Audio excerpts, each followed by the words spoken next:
despertar. Hola, buenos días, bienvenidos, bienvenidas a la entrevista de hoy. Esta mañana vamos a conversar con el economista Carlos de la Torre, exministro de Finanzas y académico de la Universidad Católica del Ecuador. Economista, buenos días, bienvenidos a la entrevista de hoy. Bueno, ¿qué le parece las medidas que tomó el presidente de la República cuando todos esperaban, o muchos creo que esperaban, que sea un paquetazo, que se vaya por la eliminación de los subsidios, la elevación del IVA y otras cosas que podían complicar más la economía nacional? ¿Cuál es su primera impresión, su primera lectura a las medidas tomadas este día martes por el presidente Lenín Moreno? Yo creo que este paquete de medidas defraudó tanto a los extremistas que querían utilizar la situación económica mundial actual como pretexto para que se implementen medidas draconianas como las que se quisieron aplicar hace unos meses, de eliminación de los subsidios a los combustibles y eventualmente una subida del IVA. Pero también fue una decepción para quienes de pronto tenían la esperanza de que Moreno corrija el rumbo del manejo económico y ataque a los verdaderos problemas de la economía, que son el desempleo, una producción que está cayendo, una baja en el consumo. Pero en definitiva, estas medidas a duras penas se orientan a generar algunos ingresos adicionales y recortes que permitan que la caja fiscal pueda de alguna manera sostenerse unos pocos meses más frente a la coyuntura tan grave de la caída de los precios del petróleo. ¿Uno de los decepcionados de usted? No creo, porque entendiendo cómo funciona la política actualmente y viendo claramente que en realidad quienes gobiernan el país son determinados grupos económicos, es muy difícil pensar que Moreno iba a tomar medidas que puedan ir en el sentido correcto, porque estas efectivamente incidirían en los intereses de estos grandes grupos que se han venido aprovechando de los recursos del país en estos 2 últimos años. Austeridad fiscal, gasto público, más deuda externa, algunos impuestos y aporte de los sectores burocráticos. ¿Será suficiente esos 2.200 y pico de millones que apunta el gobierno para salir del hueco?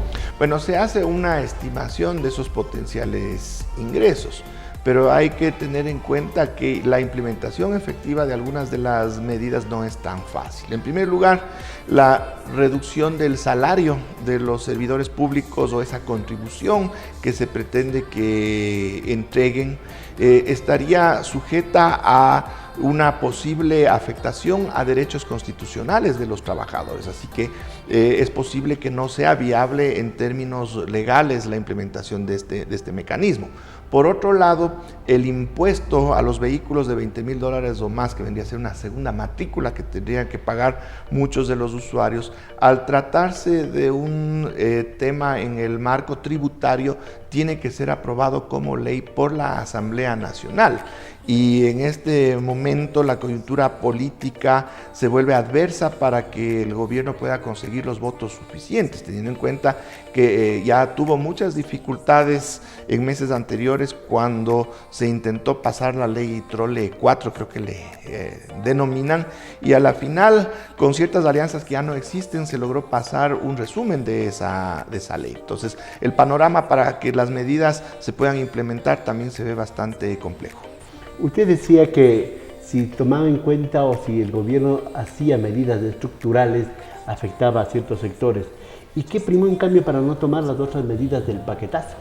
Ya, justamente que se aprendió la lección de octubre de la posible conmoción social que hubiera generado, y guardando algún grado de esperanza en que hay técnicos serios que están trabajando en el Ministerio de Economía y Finanzas, también pienso que se alertó de los peligros reales de una eliminación o mala focalización de subsidios o el incremento del IVA, por el gravísimo efecto inflacionario que esto generaría, y con ello una caída mayor de las ventas y de la recaudación del mismo IVA en estos momentos, que ya está muy venida menos frente a lo que fue el año anterior.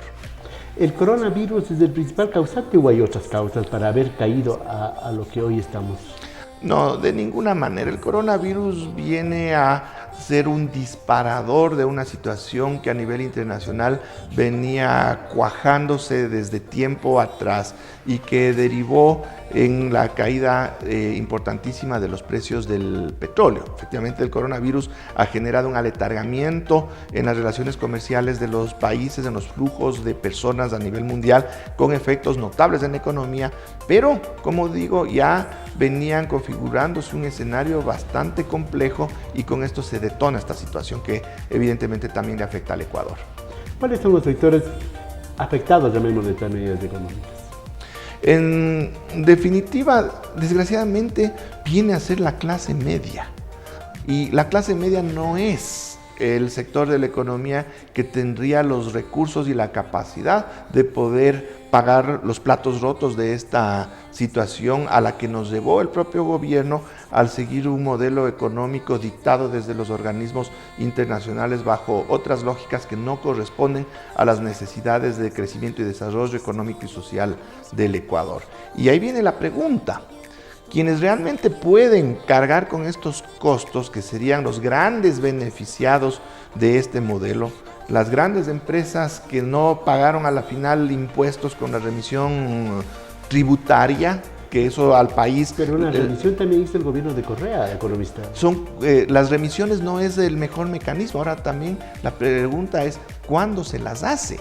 Si se hace una remisión tributaria cuando la caja fiscal no tiene recursos, se está operando exactamente en contra. Es decir, el instrumento no es bueno ni malo per se, sino para qué se le aplica y en el contexto en el que se le aplica. Entonces, es una situación que ya veíamos de afectación grave de la caja fiscal, que se perdone o que se deje de recaudar 4.600 millones de dólares para que se beneficien un poco más de 200 grupos económicos del país y varias petroleras que le debían dinero al país, y que por esa medida, este momento, se le tenga que clavar un impuesto a quienes poseen vehículos de $20,000 o más, que en definitiva es clase media. Entonces hay que analizar también desde la perspectiva política y social, es decir, siempre terminan pagando los platos rotos quienes tienen menos recursos, y los que se han beneficiado de todos estos mecanismos y que son las grandes fortunas de este país, eso sí, a ellos sí nunca se les toca, pues.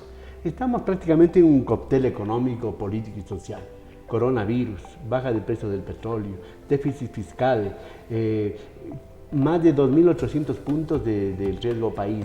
Y a eso se añade, se agrega, dice, por ejemplo, ayer decía el presidente que el gobierno anterior fue glotón porque se comió hasta la Reserva Monetaria Internacional, y a esto de la corrupción y el tener más gasto de los recursos en una época petrolera de boom. El gobierno de Correa también tiene parte en toda esta situación del desbarajuste de la economía nacional. Pero se puede decir cualquier cosa. Otra situación es la realidad con datos, ¿ya?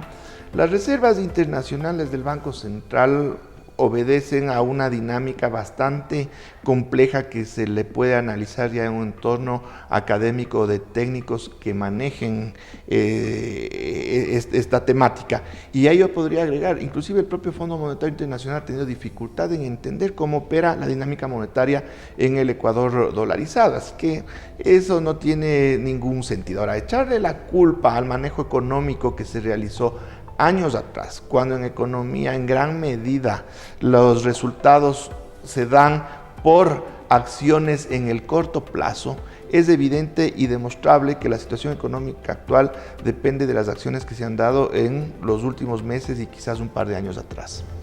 En todo caso, ¿cuál cree que será la perspectiva de aquí, tomando en cuenta un año electoral? Porque me imagino que primó también el asunto de un año electoral para las medidas que tomó el presidente Moreno este martes. ¿Cuál será el futuro del Ecuador en el mediano plazo, tomando en cuenta, repito, el año electoral que se avecina? Desgraciadamente, por el hecho de que es un año electoral, el interés fundamental de la acción, no solo del gobierno, sino de los distintos grupos de poder interesados en participar en elecciones, va a estar orientado exclusivamente a temas políticos, dejando de lado la economía. Por eso digo que con estas medidas el gobierno lo único que busca es conseguir los recursos que le permitan sobrevivir hasta la entrega del poder el próximo año, mientras que el resto de la economía va a seguir el cauce por el que ha transitado en estos últimos meses y años, es decir, vamos a seguir un franco proceso de deterioro de los indicadores sociales, vamos a tener caída en la producción, incremento en el desempleo, esa va a ser la tónica los siguientes meses. Lamentablemente el regocijo que tuvo el presidente y sus allegados con el viaje a los Estados Unidos, el apretón de manos de la fotografía en Washington, se esfumó muy rápido. Es que también es esa visión parroquiana o pueblerina que podemos tener aquí desde el Ecuador, pensando que porque nuestro presidente recibió unas palmaditas del presidente de los Estados Unidos, ese gran país va a poner, como se dice, plata y persona para resolver nuestros propios problemas. Eso no es así, eso no es cierto. Asimismo, con los propios organismos internacionales que tienen su propia agenda en función de intereses particulares que no son los nuestros, el momento en que las cosas se han venido complicando, ¿qué le vemos? Al propio Fondo Monetario Internacional desmarcándose en la medida en que le es posible del auspicio que le ha dado al Ecuador en los últimos meses, hasta por una situación delicada por la que está pasando este organismo en términos políticos, por el rotundo fracaso de sus políticas en la Argentina y por la incapacidad de este país de devolverle los recursos que le prestó este organismo en una clara intención política orientada a que con esos recursos se pueda favorecer la reelección del presidente Macri, que a la final no sucedió. ¿Tenemos salida los ecuatorianos? ¿Hay posibilidades? ¿Hay caminos para no seguir hundiéndonos económica, social y políticamente? Por supuesto, desde la técnica económica hay un menú bastante amplio de medidas y acciones que se pueden tomar justamente para atender los verdaderos problemas de la economía nacional. Pero, ¿qué es lo que está sucediendo? No es un tema técnico, es un tema político. Un gobierno secuestrado por ciertos grupos de interés que han expoliado los recursos de este país, han afectado a la economía en función de su propio interés. No le van a dejar al gobierno que pueda optar por otras medidas y mecanismos que estarían orientados en el sentido correcto, que definitivamente no favorecería a esos intereses, pero sí a las grandes mayorías. Estos grupos a los que alude usted que ganaron, que se posesionaron, también fueron parte muchos del gobierno anterior, también ganaron. Ya, está bien que ganen, está bien que todos ganemos, de eso se trata un buen gobierno. Esto no es redistribución. Ya, no, la redistribución va en el sentido de que los que menos tienen ganen más, pero eso tampoco quiere decir que a los grandes sectores económicos se les va a afectar o se les va a quitar. El problema es cuando las medidas o las políticas están orientadas a favorecer a estos grupos, pero a costa del resto, es decir, ahí sí, con mecanismos de transferencia de riqueza de los más pobres a los más ricos, es decir, en cambio en una situación de redistribución inversa.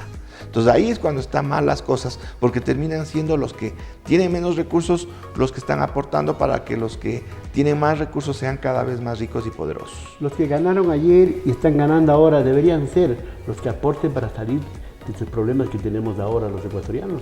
Efectivamente, y no solamente desde una perspectiva ética y hasta moral, que es lo que les correspondería, sino por el mismo hecho de que son quienes disponen de los recursos suficientes que podrían utilizarse para sacar a todo un país adelante de esta situación tan crítica. Mientras que el resto, clase media y los pobres, evidentemente no tenemos los recursos suficientes y el gobierno tiene que buscar cualquier tipo de mecanismo, como se dice popularmente, para raspar la olla y que va a ser insuficiente en esta coyuntura. Con el peligro que la olla puede romperse.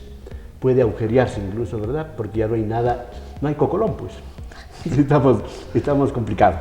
Gracias al economista Carlos de la Torre, exministro de Finanzas y catedrático universitario, por haber compartido esta mañana en la entrevista de hoy para conversar, para leer, para entender las medidas económicas del presidente Lenín Moreno dictadas este martes y para ver cuál es el futuro que le depara a nuestro país. Economista, muchas gracias, un buen día. Muchas gracias también. Gracias, hasta la próxima. Al despertar